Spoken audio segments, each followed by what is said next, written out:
What's up, everyone? Jordan Sather reporting for duty here from the great state of Washington on July 5th. Glad to be doing these videos for you guys again, be getting back into the groove, doing these sorts of recaps. And as for this video, a large part of it will be talking about Trump's national address, his Salute to America celebration that happened yesterday. A lot of interesting things surrounding that we'll discuss, among other things. Nevertheless, I would have loved to have been in the other Washington, D.C., for that event yesterday, but unfortunately it just didn't work out. So here I am in the great state of Washington. I'm actually at the ECETI conference right now, so I'll be getting plenty of good vlog footage and interviews and just fun content for you guys to watch next week after this. And as for this video though, like I said, we'll be talking about Trump's event yesterday. We'll be talking about a few other things: cyber war, some Q hate, some news on Hillary Clinton, some vaccine, big pharma, a lot of other stuff to discuss. And hope you enjoy the information, hope you enjoy the scenery. Let's get started.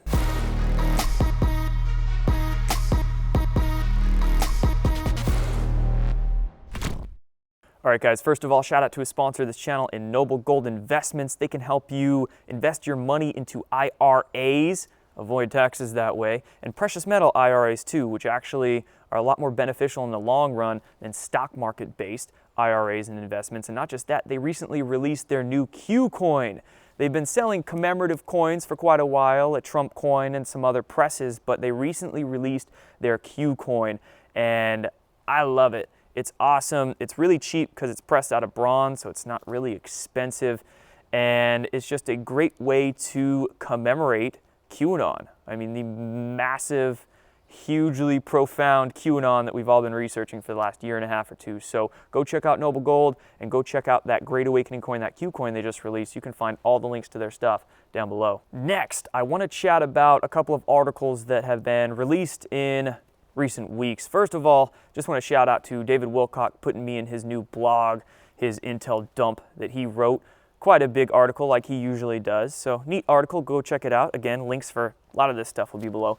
And then Neon Revolt. So Neon Revolt put out this article about a week ago on the secret space program, UFOs, Majestic 12, and different topics like that. And actually reading this article, you know, quite frankly, I've never read too much of Neon Revolt. That's nothing personal. I just really don't have all that much time in my day, so I don't really read or watch too many other independent creators, but time and again, if they release a video or article that piques my interest, I'll check it out. And I read this one by Neon Revolt, and I like it.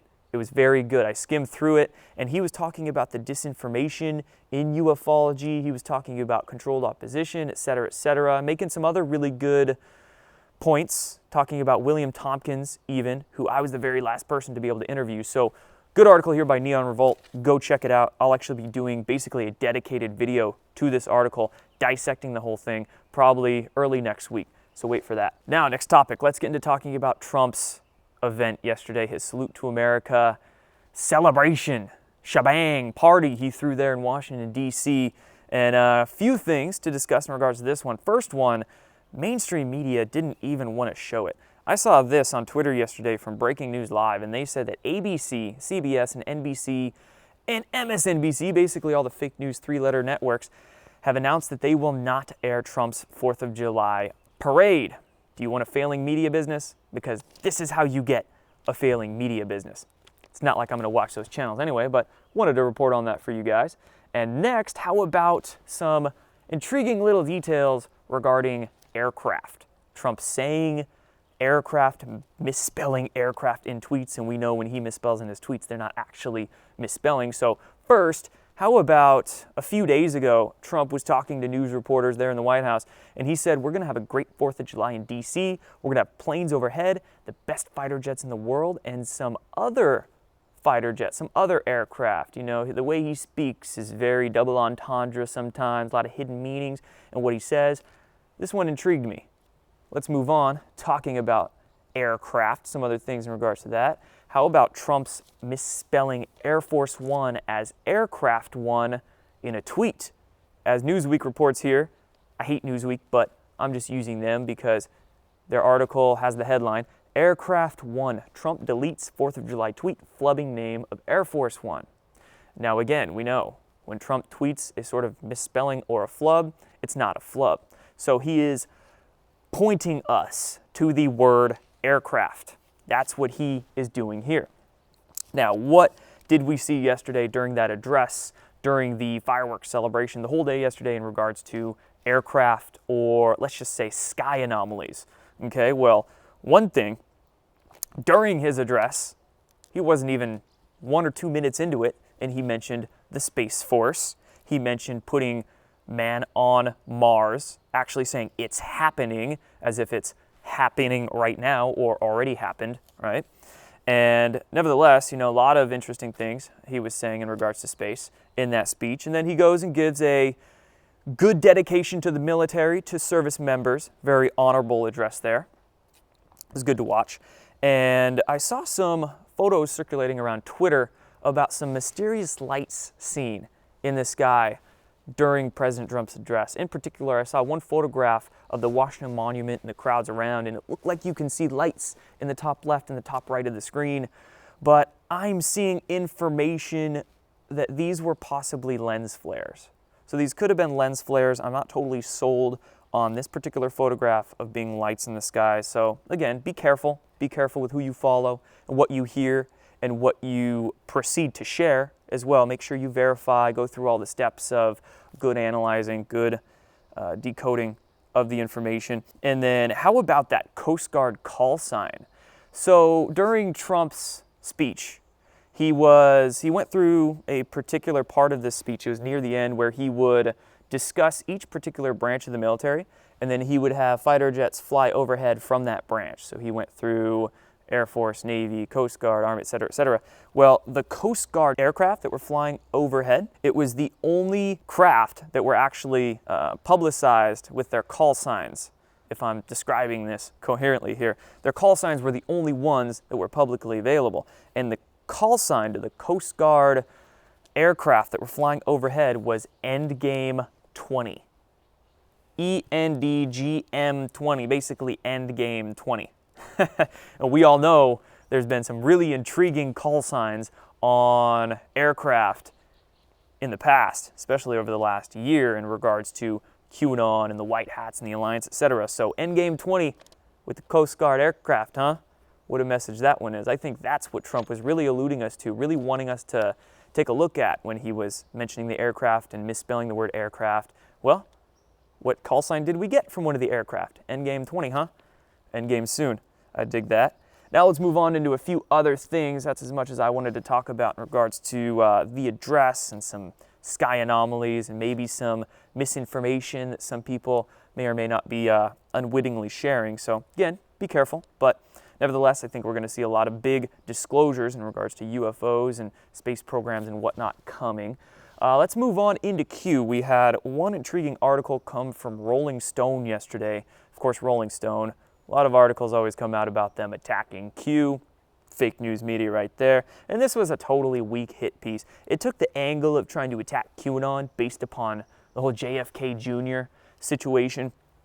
And again, really weak article here, but what I want to say about it is that be careful going all in on that JFK Jr. theory. And I'll be honest, I've seen some fairly interesting dots here and there, but it's not enough to make me go public with a 100% belief that JFK Jr. is alive and is going to come back, okay?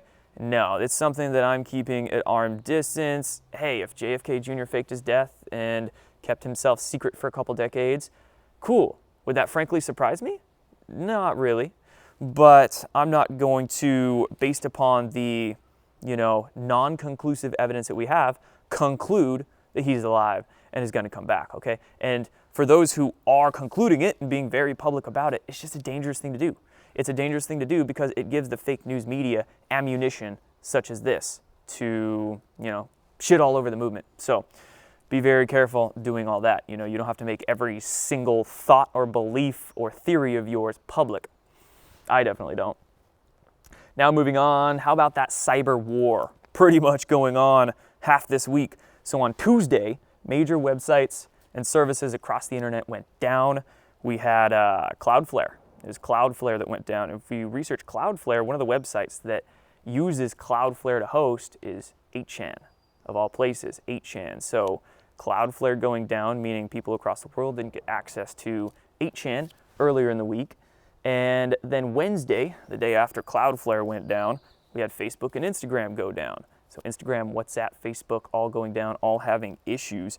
And, you know, to me, this basically just looks like some sort of shadow cyber civil war, because Facebook and Instagram being basically DARPA, CIA, rogue, Intel created apps, services, platforms. And then we have Cloudflare, which 8chan hosts. So I don't know, again, this is a theory that I am telling you guys, but it looks really intriguing to me.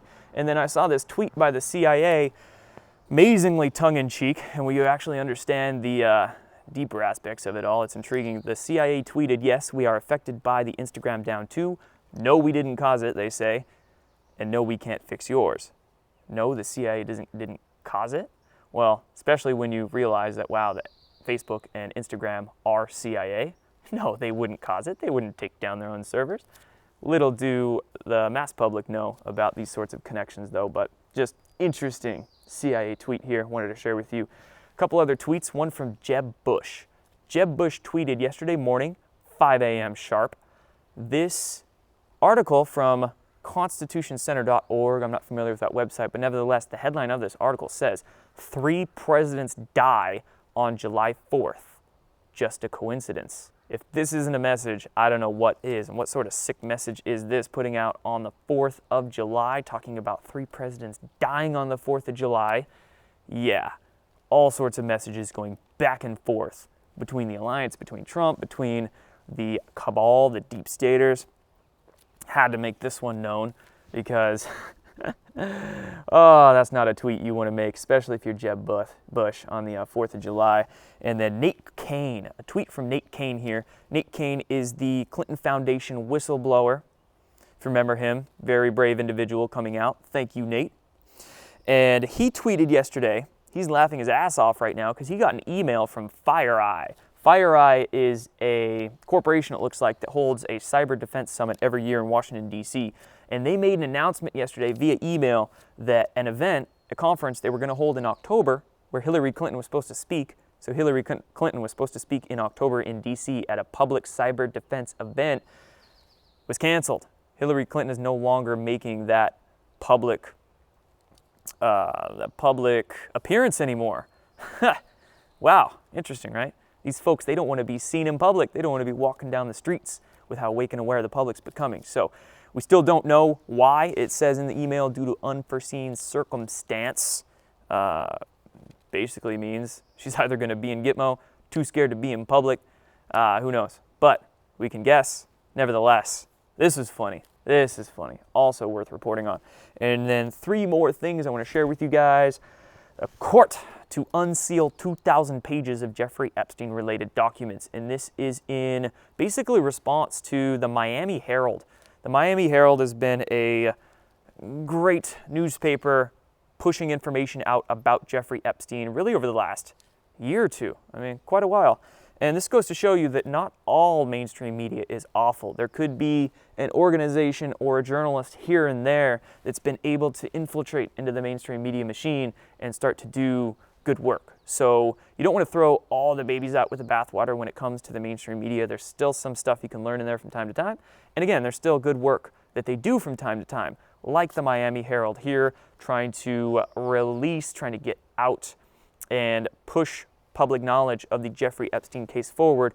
Very intriguing to see, very intrigued to see what these 2,000 pages are going to say. And last couple of pieces of news here in regards to Big Pharma. So, New York Times reports new weapons against cancer. Millions of bacteria programmed to kill. So some scientists actually genetically modified bacteria to target cancer cells in your body. Sounds fantastic. Sounds like it's going to be a great breakthrough for combating cancer, right? Oh man. Well, number 1, it comes from the New York Times. Number 2, it's coming from the pharmaceutical industrial complex, right? Number 3, GMO bacteria.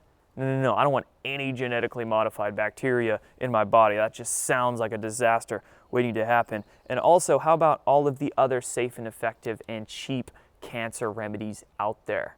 I mean, we've got all sorts of herbs and mushroom extracts and very cheap mineral compounds, and literally just lifestyle changes. I mean, people out there who are helping heal diseases such as this with just lifestyle change, their particular methods, which work very well. So no, I don't expect any of this we see from the mainstream media to be well-intentioned health disclosures. You know, they'll probably make you pay a pretty penny for it.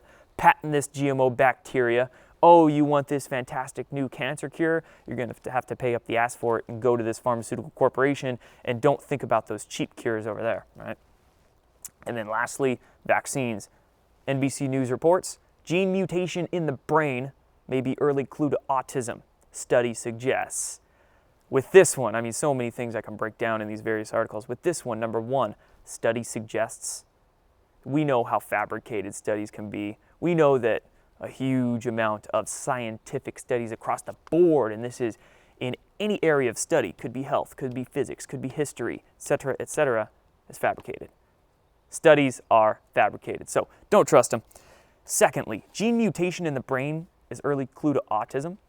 Well, I'm actually not contradicting that. I'm not saying that is wrong, but they won't give you the context behind all of that.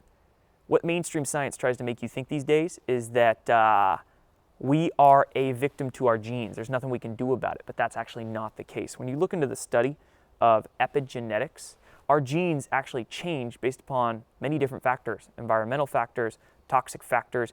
Our genes can change for the better if we treat ourselves better, if we think better thoughts, or our genes can change for the worse if that's what we allow ourselves to basically get into, the lifestyle that we choose. So yeah, I could see gene mutations being an early clue to autism and causing autism, but that begs the question, what causes the gene mutations? It's not random. It's based upon our actions. And if it's a gene mutation in the brain, well, shit. What harms the brain? Heavy metals, especially. How do these heavy metals get into our bodies? Vaccines. So, wow, this study could be suggesting, could be actually pointing to the fact that yes, vaccines play a massive part in autism. It's just basic math. Inject toxins, poisons, heavy metals, etc. right into your bloodstream. That's going to cross the blood-brain barrier. That's going to start screwing up your genes, your DNA, your neurons in your brain. It's so basic. But maybe because we are such a vaccinated public with neurodevelopmental dysfunction, that it's difficult for many of us to see that. But that's why I'm here to help you see it, and you do your own research to start waking your friends and family up. Thank you for watching these videos. A lot more will be coming. You guys saw the new place I'm in. I'm going to put that to work most definitely, and I'll have a lot of vlog footage and interviews from this conference here coming soon. Thank you all. Done.